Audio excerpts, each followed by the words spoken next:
Want to hear a story about the wilderness within? I once believed the prairie could be tamed. That's what they promised us in independence. Anyway, land, freedom, a fresh canvas for God's grace.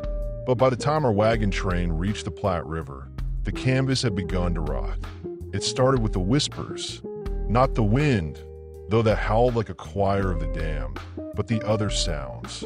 Voices threading through the sagebrush at dusk, words too liquid to be human. My wife, Clara, heard nothing. Just the oxen shifting, she'd say, stitching a torn bonnet by firelight. But I knew. The land was speaking, and it knew my name. The others dismissed the signs. When Jacob Werner's boy vanished during a river crossing, they blamed the current. When the Heinemann girl began coughing black sludge, they called it ague. But I saw the truth in the way the willows bent like skeletal fingers pointing west, in the shadows that dogged our steps, always just beyond the rifle's reach. "You're fraying," Samuel, Clara warned, her face gaunt as the moon. "It's the hunger, the fear, it's making you see things."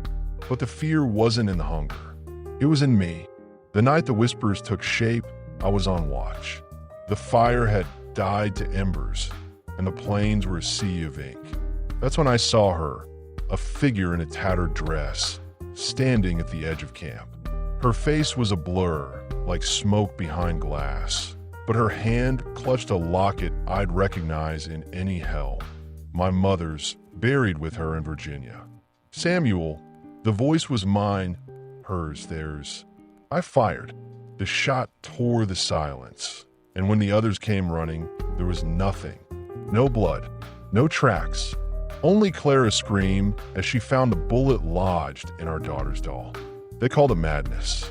Tied me to the supply wagon, raving about phantoms. But I wasn't mad. The land was indifferent, a mirror. It showed me what I carried inside. By the time we reached the mountains, the snows had come. The oxen dropped first, then the children. Clara's eyes grew hollow, her prayers now curses. Yet when the others butchered the dead to survive, I laughed. Laughed because I finally understood. The cold didn't kill us. The desert didn't thirst for our blood. We did. The last night I broke free.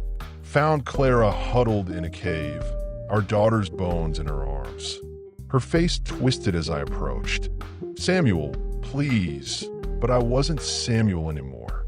I was the thing the prairie had forged, a creature of teeth and terror, feasting on the rot we'd all sown. When I tore in her throat, it tasted like absolution. They say the Donner Party ate the dead to live. But I ate them to remember, to see.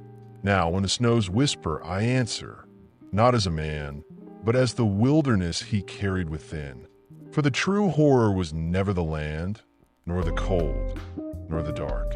It was the mind that mistook its own reflection for a monster. And oh, what a fertile wilderness that is.